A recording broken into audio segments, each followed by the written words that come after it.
Kehidupan gadis ini rumit. Lemari es orang lain penuh dengan rasa. Lemari esnya penuh dengan tabir surya.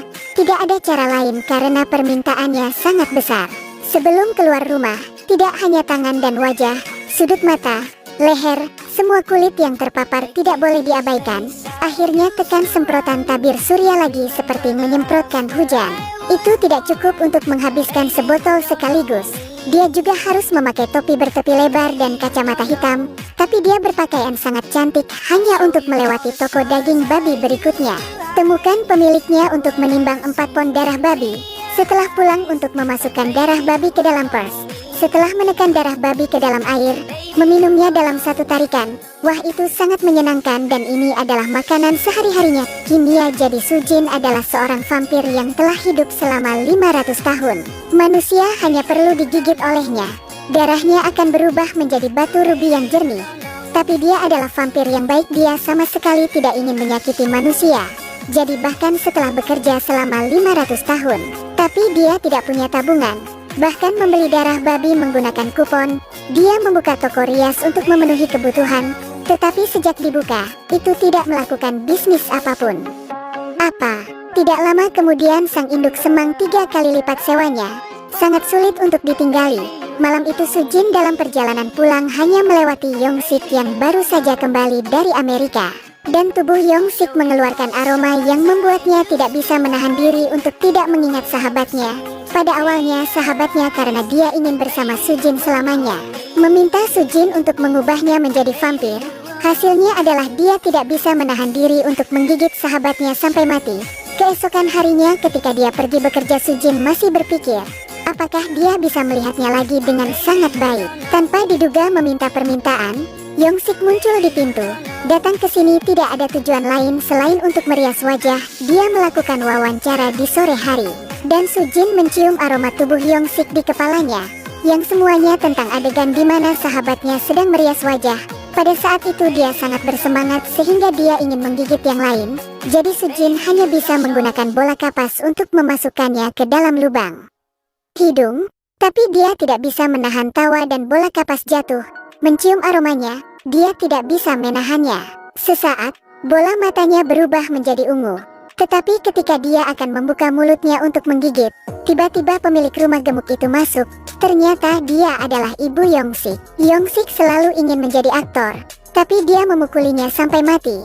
Dan ketika Sujin menggunakan jari untuk menahannya, Yongsik bergegas untuk wawancara. Tapi dia dan Sujin membuat kesepakatan. Selama dia tidak merias wajahnya, dia bisa memberinya sebagian dari uang sewa. Di sisi lain, ketika Yongsik diwawancarai, dia selalu ingat Sujin, ingat tersipu pipi. Begitu dia menyelesaikan wawancara, dia bergegas pulang. Tanpa mengucapkan sepatah kata pun, dia berjalan ke arahnya berjinjit untuk menciumnya. Sujin sejenak merasa seperti sedang mencium sahabatnya. Segera mendorongnya pergi, membalikkan punggungnya untuk pergi ke kamarnya. Tetapi Yongsik mengikutinya dengan wajah tebal. Tetapi sebelum dia bisa mengatakan apa-apa, ibunya tiba-tiba mengetuk pintu. Pada saat kritis, keduanya bersembunyi di ruang rahasia kecil Sujin. Dia tidak menemukan apa-apa, jadi dia marah dan pergi. Semakin dia memikirkannya, semakin dia marah ketika dia sampai di rumah, ingin menyelidiki secara detail tentang Sujin. Tetapi mengetahui di ID-nya bahwa Sujin berusia lebih dari 60 tahun. Tapi dia jelas baru berusia 21 tahun. Sang induk semang segera melihat ada yang tidak beres. Ketika Sujin tidak di rumah, dia menyelinap ke rumahnya. Tetapi pada saat ini Sujin datang. Di mana Yongsik diwawancarai. Dia berpikir bahwa meskipun dia dan sahabatnya memiliki aroma yang sama, mungkin dia adalah keturunan sahabatnya. Bakat aktingnya mungkin tidak buruk, tetapi aktingnya sangat bagus.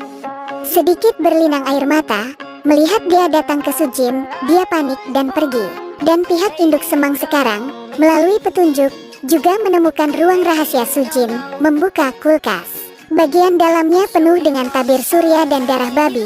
Fitur ini dengan jelas menunjukkan bahwa dia adalah seorang vampir. Sang induk semang segera pulang untuk menyiapkan salib besar, dan juga mengoleskan bawang putih di wajahnya. Bersiap untuk berperang. Pada saat yang sama, Sujin mengajarkan keterampilan akting Yongsik. Meskipun pada awalnya agak sulit, tetapi di bawah upaya pengajarannya, keterampilan akting Yongsik telah meningkat. Aku bisa melihatnya tapi lebih terlihat seperti sahabat. Aroma di tubuhnya sama. Sujin sangat terserap. Tiba-tiba mau tak mau menggigit lehernya. Menunggunya bangun, wajahnya sangat pucat, dia ketakutan. Ini mengingatkannya pada bagaimana dia menggigit sahabatnya dengan mengisap darah sebelumnya. Darah di tangannya juga berubah menjadi batu rubi. Pada saat ini, dia tiba-tiba jatuh ke tanah. Sujin mengabaikan mereka semua yang langsung menggendongnya dan berlari di bawah matahari. Sinar ultraviolet begitu kuat sehingga wajahnya tampak luka merah, dan segera dia dengan lelah duduk di tanah. Dalam keputusasaan, seorang bibi yang cerdas menggunakan troli untuk membantu mendorong Yongsik ke rumah sakit. Sementara Sujin pingsan di tanah, dia diseret pulang oleh sang induk semang.